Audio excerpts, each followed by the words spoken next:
Terungkap, alasan sebenarnya BN, 34, nekat lakukan pembunuhan terhadap mantan istrinya, inisial TF, 31, di kediaman korban.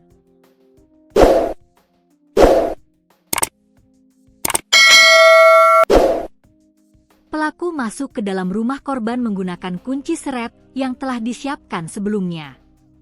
Jasad TF ditemukan dalam kondisi bersimbah darah di dalam rumahnya di Perumahan Kedamaian Asri Mandiri nomor 17, Kota Bandar Lampung, pada Sabtu, 1 November 2025, dini hari.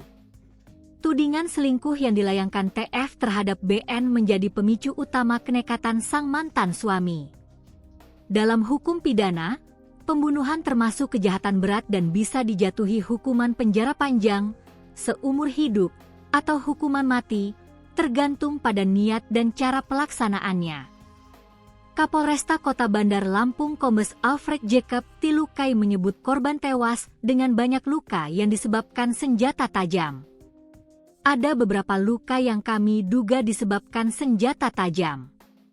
Namun untuk memastikannya kami masih menunggu hasil autopsi, ujar Kombes Alfred Jacob Tilukai, Sabtu, 1 November 2025. Untuk pelaku, kata Alfred, telah diamankan dan masih dilakukan pemeriksaan.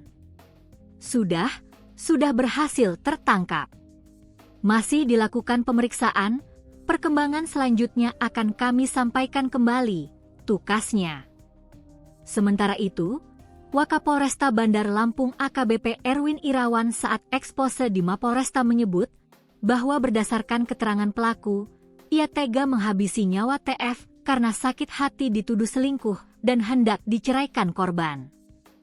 Pelaku merupakan mantan suami korban. Pelaku merasa sakit hati karena dituduh telah berselingkuh sehingga pelaku digugat cerai oleh korban, ujarnya, Sabtu, 1 November 2025. Ia menyebut saat ini pelaku sudah ditahan di Mapolresta Bandar Lampung.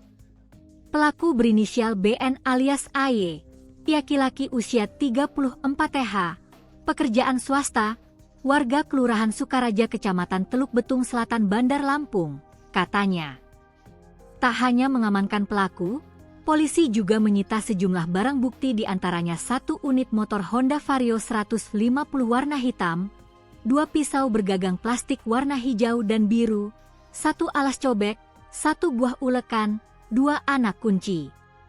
Sementara itu, Kasih Humas Polresta Bandar Lampung, AKP Agustina Nilawati, mewakili Kapolresta Bandar Lampung, membenarkan perihal peristiwa tersebut. Ia mengatakan pelaku memasuki rumah korban menggunakan kunci serep sekitar pukul 3 waktu Indonesia Barat. Saat itu korban tengah tertidur lelap di kamar, ucapnya. Pelaku kemudian mengambil ulekan batu dan memukul kepala korban yang sempat terbangun. Tidak berhenti di situ, pelaku juga mengambil pisau dapur dan menusuk tubuh korban berkali-kali hingga meninggal dunia di tempat, ungkapnya.